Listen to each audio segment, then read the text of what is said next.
back after a bit of a hiatus, little vacation, little recharging time. And Kyrie here has asked a trade from the Cleveland Cavaliers. Just my 2 cents here on this. You might say, oh, all of a sudden, I was reading message boards and a lot of Cavs fans were saying Kyrie has no loyalty. That LeBron has been loyal to his owners and his fan base. Wow. I kind of chuckled when I read that. I guess I could see Kyrie, in a sense, thinking that this was his team. And LeBron James just comes back and it's all about him. LeBron James wants to leave. And I'm sure Irving is like, excuse me, what am I? Him requesting a trade, I think, is almost like a FU to LeBron and Dan Gilbert. Face the Cavs fans. Be happy. You have your one championship because everyone is moving on after next year. Kyrie doesn't get the credit he deserves. Basically won a title for LeBron Cleveland a year ago, but wasn't given his due praise. He was given the same type of credit Ray Allen got in Miami when he hit that 3 to keep them alive against San Antonio, which is not on par with Kyrie's contribution.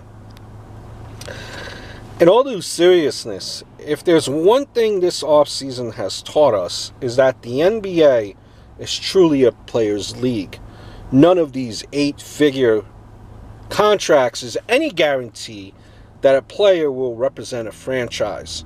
Any inkling of dissatisfaction in a player will demand a trade, often to the detriment of the team that pays them. LeBron James, you might say, arguably one of the greatest all-around players of his generation, argues that teams should abolish salary caps and let the market decide how much a player is worth. Ironically, salary caps are exactly why small to mid-market teams like Cleveland are able to lock down superstars like LeBron. As we move away from that, the NBA talent starts to resemble Major League Baseball, where occasionally small markets could stand out, very occasionally. But teams like the Yankees, Braves, Red Sox, and the Giants will usually outbid for top players. This is where the NBA is headed. Right now, at this moment, the ball is in Cleveland's hands. Kyrie can't force a trade, can't force anything. Though I do feel that probably he would get traded.